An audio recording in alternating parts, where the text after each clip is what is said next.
ओम नमः शिवाय, हर हर महादेव, जय महाकाल। आप सबको पता है सावन का बहुत ही पवित्र महीना चल रहा है। मेरे देव आदिदेव महादेव की कृपा सदैव आप पर बनी रहे। आपकी सारी मनोकामनाएं इस सावन के अंदर पूरी जरूर हो, यही मैं महादेव जी से प्रार्थना करता हूं। देखिए, अब दिन आ चुका है, वो दिन जो कि सावन की सबसे बड़ी एकादशी आने वाली है। ठीक है, आपकी अगर कोई कामना है काफी समय से पूरी नहीं हो रही है तो मात्र आपको छोटा सा उपाय करना होगा। ये 7-7-7 वाला उपाय मात्र 3 बार आपको अपनी मनोकामना कह देनी है और कुछ ही दिनों में आपकी जो भी मनोकामना होगी पूरी जरूर होगी। लेकिन काफी सारे भक्त इस चीज से परेशान है कि भैया एकादशी का ये वाला उपाय हम कर तो ले, लेकिन किस दिन करना है। वो कंफ्यूज है कि एकादशी है कब की। जैसे कि अभी के टाइम पर ये चल रहा है कि 11 को मानी जाएगी या 12 को मानी जाएगी। ठीक है ना, तो ये वाली परेशानी आपकी मैं दूर कर देता हूं। एकादशी किस दिन की मानी जाती है, इससे संबंधित वीडियो मैंने आपको पहले ही बना करके डाल दिया था। उसका मैं लिंक आपको डिस्क्रिप्शन बॉक्स में दे दूंगा, साथ ही साथ कमेंट में भी उसका लिंक मैं पिन कर दूंगा। तो पहले जाकर के आप उस वीडियो को देख लेना, आपको किस दिन ये उपाय करना है आपको समझ में आ जाएगा। ठीक है ना। अब ये जो एकादशी का उपाय है ना, बहुत ही अचूक उपाय है, 7-7-7 वाला उपाय। आपकी सारी मनोकामनाएं पूरी जरूर होगी। इस पूरे वीडियो के अंदर हम लोग 4 महा उपायों के बारे में बात करेंगे, जो कि सारी मनोकामनाओं के साथ ही साथ आपकी घर में सुख शांति समृद्धि भी लाएगा। धन की कभी कमी आपके जीवन में नहीं रहेगी। पूज्य गुरु जी की कथा से सुनकर के और समझ करके बहुत ही अच्छे से सारे उपायों को बताऊंगा, तो ध्यान से सुनना और समझने की कोशिश करना। सबसे पहले बात कर लेते हैं पहले वाले उपाय की तरफ। ठीक है, देखिए पहला वाला उपाय किन लोगों को करना है, जिनकी कोई इच्छा है जो कि काफी समय से पूरी नहीं हो रही है, कोई मनोकामना है, कोई विश है जो चाहते हैं कि वो इस सावन के महीने में ही पूरी हो जाए, तो मात्र आपको छोटा सा उपाय करना होगा इस एकादशी के दिन। ठीक है, देखिए किस तरीके से करना होगा। आपको सबसे पहले लेने होंगे चावल के दाने। लेकिन अगर आप ध्यान से देख पा रहे हो तो यहां पर मैंने लिखा हुआ है पीले चावल के दाने। ठीक है, तो चावल के दाने आपको कितने लेने हैं, ध्यान रखना 7 लेना। लेकिन इससे पहले एक काम करना कि थोड़ी सी केसर लेना, उस केसर के अंदर आपको थोड़ा सा गौ माता का दूध मिला लेना है ना, और गौ माता का दूध मिला करके उसके अंदर उन 7 चावल के दानों को डाल देना है ना। जब आप उनको बाहर निकालोगे ना तो वो इस तरीके से केसर युक्त आपके 7 चावल के दाने हो जाएंगे। ध्यान रखना ये अक्षत होने चाहिए, खंडित नहीं होने चाहिए, है ना, खंडित नहीं होने चाहिए। ठीक है, तो 7 चावल के दाने ले लेना। इसी तरीके से आपको खड़े हरे मूंग के दाने लेने होंगे, कितने, 7 खड़े हरे मूंग के दाने ले लेना। ठीक है, ध्यान रखना इसमें से भी कोई खंडित नहीं होना चाहिए। उसी के बाद अब आपको लेना होगा 7 बेल पत्र, जो भी कहीं से टूटी फूटी या गली सड़ी सी ना हो। अगर आपको ना मिले इस तरीके के शुद्ध, तो आप क्या करना, जब भी महादेव जी के मंदिर में जाएं तो शिवलिंग के ऊपर से भी आप 7 बेल पत्र उठा करके उन्हें धोकर के स्वच्छ जल से काम में ले लेना। ठीक है, तो हो गया ना 7-7 वाला उपाय। 7 चावल के दाने जो कि आपने केसर में भिगोए हुए हैं, उसके बाद में 7 आपको हरे मूंग के दाने और 7 बेलपत्रियां ले लेनी है। ठीक है, इसी के साथ आपको एक दीपक तैयार करना है। दीपक किसका होगा, ध्यान रखना, दीपक होगा गोल बत्ती का, और इसके अंदर जो घी भरोगे वो भरोगे गौ माता का घी भरोगे। ठीक है ना, तो एक दीपक तैयार कर लिया। साथ ही साथ ले लेना थोड़ा सा जो भी चंदन आपके घर में मिल जाए। लाल चंदन हो तो लाल चंदन ठीक, पीला चंदन हो तो पीला चंदन ठीक, दोनों में से आप कोई सा भी ले सकते हो। सफेद है तो सफेद ले लेना, गुरुदेव ने सिर्फ चंदन बोला था इस वाले उपाय में। ठीक है, तो उन सभी 7 सामग्रियों को, थोड़ा सा लाल चंदन या पीला चंदन या सफेद चंदन, और एक गाय के घी का गोल बत्ती का दीपक, और साथ ही साथ ले लेना 1 लोटा शुद्ध जल। हमेशा जल आपको अपने घर का लेकर के जाना है, ये चीज ध्यान रखना। कहां पहुंचोगे, महादेव जी के मंदिर शिवलिंग के पास में। लेकिन जब आप महादेव जी के मंदिर में पहुंचोगे, जाना कब किस समय है, अगर आप सुबह जाते हो तो सूर्योदय जैसे ही हो उसके 1 घंटे के अंदर चले जाना, या फिर आपको शाम को प्रदोष काल में जाना है।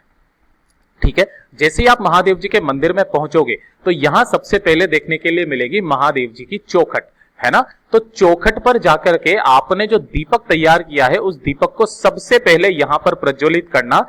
ध्यान रखना कि जो आपने 7 चावल के दाने लिए हैं ना, उन 7 चावल के दानों को आपको यहां पहले नीचे रखना है और उसके ऊपर आपको इस दीपक को प्रज्वलित कर देना है, अपनी कामना कहते हुए। यहां पर आपको पहली बार अपनी कामना कहनी है।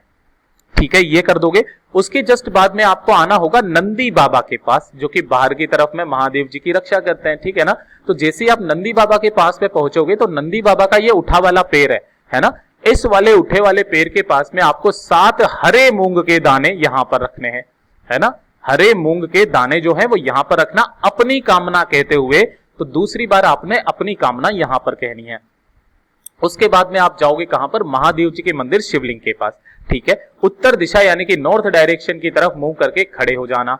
और यहां पर आने के पश्चात आपको करना क्या होगा, सबसे पहले जो आप 1 लोटा शुद्ध जल लेकर के आए हो, उस 1 लोटे शुद्ध जल को मेरे देव आदिदेव महादेव जी पर समर्पित करना। ओम नमः शिवाय, श्री शिवाय नमस्तुभ्यम पंचाक्षरी मंत्र या षडाक्षरी मंत्र का स्मरण करते हुए, और उसके जस्ट बाद आपको यहां पर बैठ जाना है।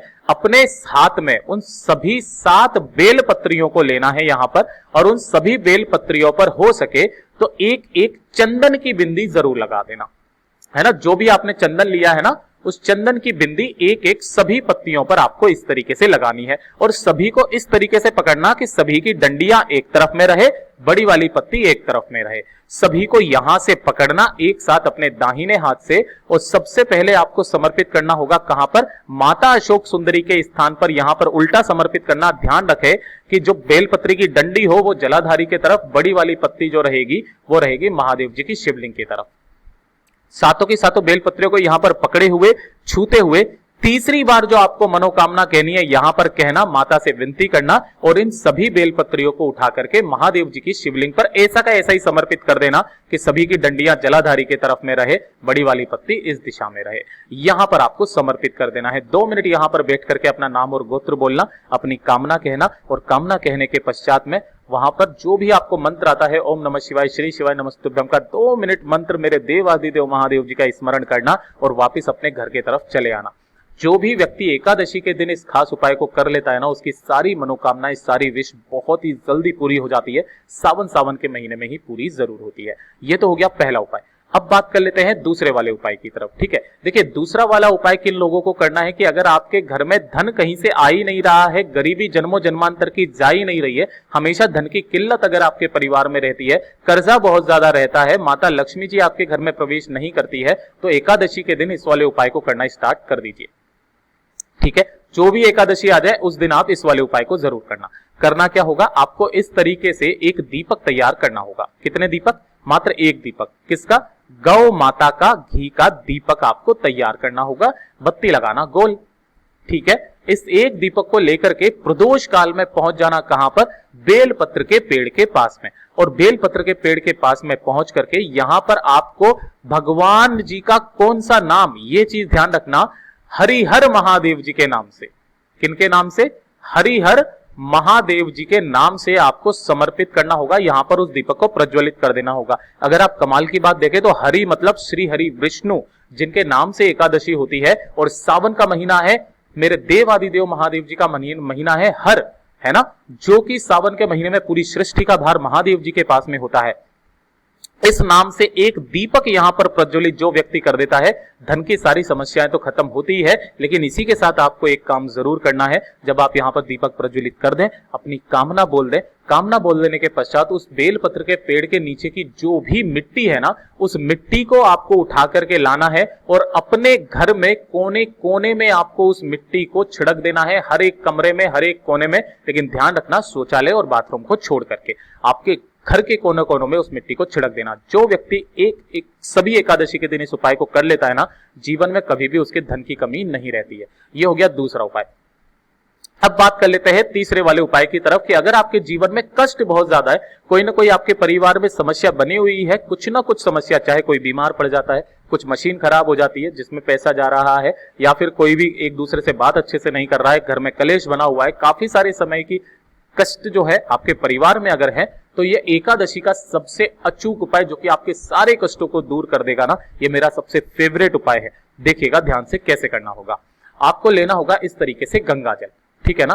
कितना गंगा जल लेना है कि आपका जो एक तांबे का लोटा है ना घर का, चाहे छोटे से छोटा ही क्यों ना हो, ये पूरा भर जाए, ठीक है। अब देखिए, अगर आपके पास में प्रचुर मात्रा में गंगा जल नहीं है तो आप क्या करना, इसे आपको अपने घर के शुद्ध जल से भरना है लोटे को, और इसके अंदर 5 से 7 बूंदे आपको गंगा जल की डाल देनी है। गंगा जल इतना पवित्र होता है कि वो जिस जल में मिलता है उसे भी गंगा जल बना देता है, ठीक है ना। तो ये काम आप कर सकते हो। इसी के साथ में आपको चाहिए होगी 7 बेलपत्रियां, है ना, जो कहीं से भी खंडित ना हो। ना मिले तो शिवलिंग से उठा लेना, लेकिन खंडित बेलपत्री मत चढ़ाना, ठीक है। अब इन सभी बेलपत्रियों को भी आपको इसी लोटे के अंदर डाल देना है, ठीक है।